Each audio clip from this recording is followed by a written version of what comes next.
Hey everybody, yeah, it's a Wednesday, late afternoon hump day. As you can see, I'm inside. It barely got up to in the 60s today, but the temperatures are dropping quickly and the wind's really strong out of the north. It's getting cold, but before I start my review, I got a few things I picked up today. I figured I'd share them with you, and so you can see what's in the near future here.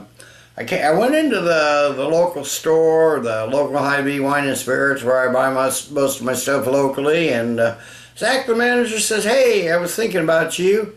He says, "Here you go, here's some free beer." And he picked up a four-pack sampler from the Great River Brewery in Quad Cities, Iowa. I've seen their beers on the shelf, but I haven't tried any of them, so apparently the distributor had left him the sampler pack, and he says, "You appreciate beer more than I do, so here you go." But so from the Great River Brewery, I've got their 483 Pale Ale. It says 5.3% AB alcohol by volume, 48 IBUs. Their Roller Dam Red Ale, 5.4%, 30 IBUs. Their Farmer Brown Ale, I'm assuming it's a brown ale. It's 7% and 22 IBUs. And their Big Cock IPA, 7%, 70 IBUs. So I got those in the fridge, and I'd seen the distributor from Fleck yesterday. I know all the distributors, they all know me. And I asked him, I said, "There's something I've been looking for, trying to find." And he says, "Well, I'll see if I can get," that was Monday, and I said, "I'll see if I can find it for you." And sure enough, he did. I've got the Arrogant Bastard box. It says 4 22-ounce bottles of liquid Arrogance. It's got the Arrogant Bastard, got the Double Bastard, got the Lucky Bastard, which I've already reviewed and had, so I'm just going to set these back for later and just to enjoy myself. And it's also got a bottle of the Bourbon Barrel Aged Arrogant Bastard, which I've never had, and apparently you can't find. At least locally, you can't find outside of this box. That was this afternoon when I went back in. They got from Founders, got their Backwoods Bastard 4 packs on the shelf. That's their Scotch Ale, wheat/wee heavy. So 10.2% ABV. I've had it before. I've got some from a couple of years back, still aging, and so I got 2 4-packs of that. One for now. I'll review one on this year's edition, and set the other 4-pack and just enjoy the other 3, and then set the other 4-pack for cellaring. And something unusual from England. I think this is Wells and Young, if I remember right.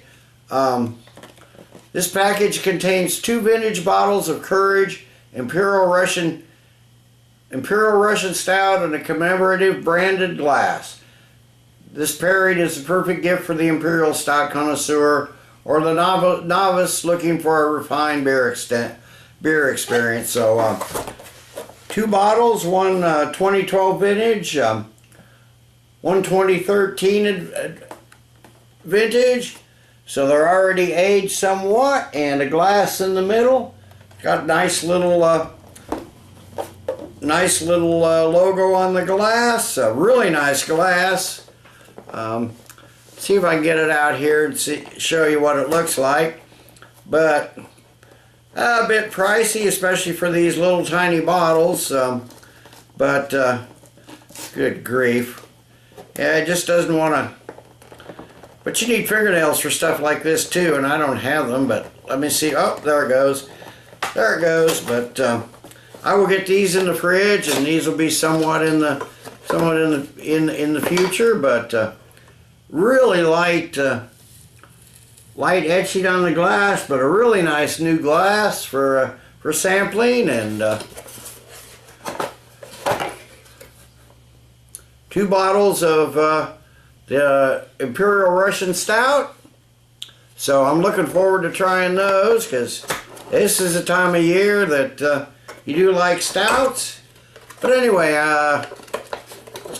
to a review then. Gonna pick one. I got one I picked up yesterday. Or a couple days ago, actually. I tried one last night, but from Deschutes, they're one of their fall seasonals. I'm going to do their hop trip. It's a pale ale. It says fresh hop pale ale. I love this time of year with the seasonals coming out with the fresh hops and everything, and all the stouts and porters and everything. The winter warmers coming out. So this one's a fairly light one at 5.9% ABV and 38 IBUs, but from the website it says each year around Labor Day, Deschutes brewers hightail it over the pass to Doug Weather's hop fields near Salem for the harvest. After bagging these aromatic jewels, we hustle back and toss them into the brew kettles within 4 hours of picking. Our reward, a pale ale with a uniquely bright citrus punch and fall spice. It's something only Deschutes would take past the idle talk stage. It says brewed with Salmon Safe Hops, whatever that means. Like they said, it's a pale fresh hop available October to December. Malt, Northwest Pale, Extra Special, Cara-Munich and Carapils, hops, Nugget, Centennial, and Fresh Crystal. So, like I said, I had one of these last night. So I have an initial opinion. I will say I like it. So, from Deschutes, their hop trip. Let's get it in the glass.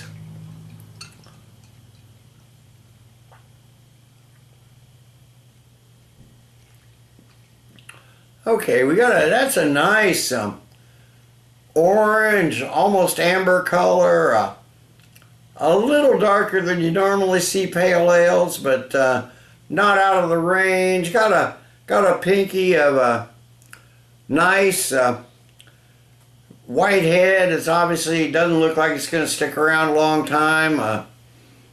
Really nice looking beer. Looks like it actually might leave some lacing on the glass, so let's get a nose on it. Okay, yeah, there's a strong aroma. You get those citrus, floral hops. You got grapefruit, like tropical fruits like mango and pineapple. Got some orange. Nice amount of pine resin in there. Behind those hops, yeah, you're getting some nice caramel malts, but it almost smells more like an IPA than a American Pale Ale. But like I said, you got the sweet citrus fruit. There's some melons in there, almost like honeydew. I don't like muskmelon, cantaloupe, but I do like honeydew, and there's almost some honeydew in there too. Really nice tropical citrus flavors. Like I said, lemon, orange, grapefruit, maybe a little mango, and just a little bit of pine in there in the background. So really nice smelling beer. Actually, like I said, it doesn't smell like a pale ale. It smells more like an IPA. So let's get a taste on it.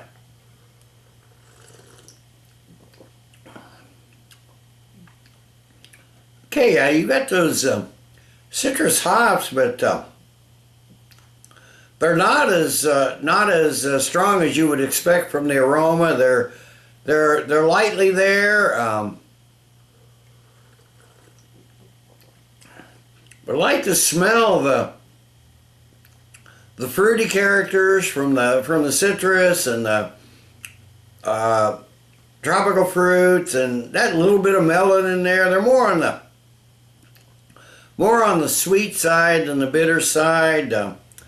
38 IBUs, it's not very bitter.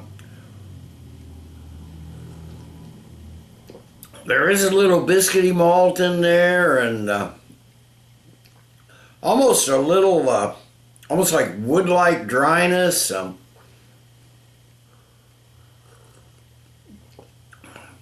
But then you get some of that herbal and vegetable bitterness in there. That not a heavy bitterness, like a light bitterness that comes in there and sort of lingers on the aftertaste.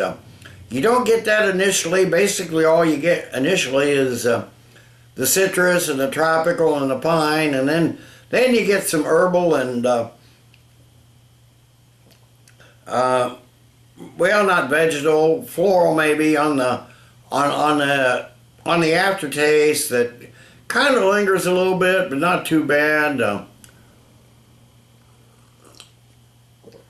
But you do get that strong initial taste with the citrus hops and, like I said, grapefruit, pineapple, orange, and pine in there too.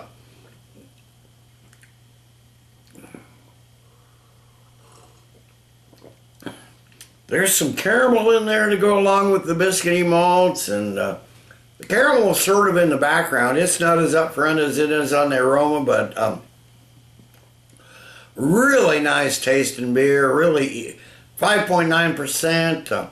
Really easy drinkable beer. The mouthfeel, it's a light, medium body. I'd say medium light body. There's some dryness to it. Not a ton of carbonation. There's a little bit of carbonation coming up there, but not a ton.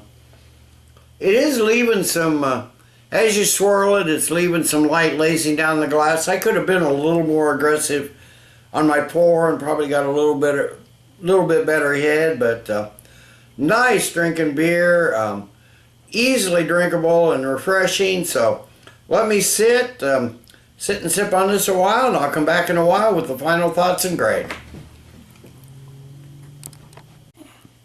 Okay, I'm back. It's been half an hour or so.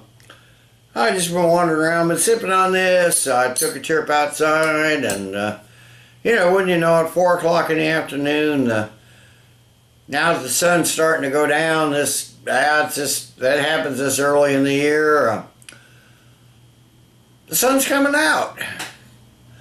The sky is clearing, which just means it's going to get really, really cold tonight, which it's supposed to. It's going to be in the 30s overnight. I think maybe the 20s overnight, and if we're lucky, it might get into the lower 40s tomorrow. So going to be another cold day. So it's going to be another day of an indoor review, I'm sure.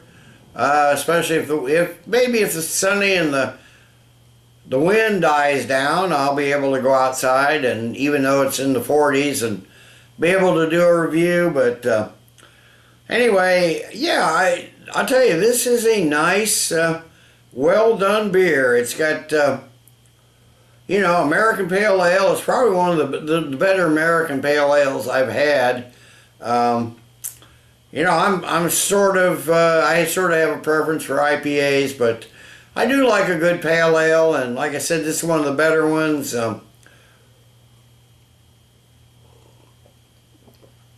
It's got some nice floral fruit notes that really make this kind of stand up. It's a little pine forward, a little citrus hop forward, but really nice, really nicely done. You would almost think it was an IPA, but it's not. But it's a really nice mixture, really well blended with a nice complementary malt beer. A good brew, really. Like I said, one of the better pale ales I've had. So I'm going to be, never had this before. since Deschutes just came to the state, it's new, but I will be looking forward to it next fall. But from Deschutes Brewery, their Hop Trip, and I don't know if you can see the bottle there. Little truck, apparently. I'm sure they don't use a truck like that, and I'm sure they don't use the hops just filled in there. I'm sure they're bags and stuff, but I'm going to give it a good solid 9 out of 10. Really enjoyable. Easy drinking beer. It's hop forward, but not overwhelmingly so like some IPAs, but pretty good for an American Pale Ale. So 9 out of 10 for Hop Trip. So till next time, everybody, cheers. Let's keep drinking good beers.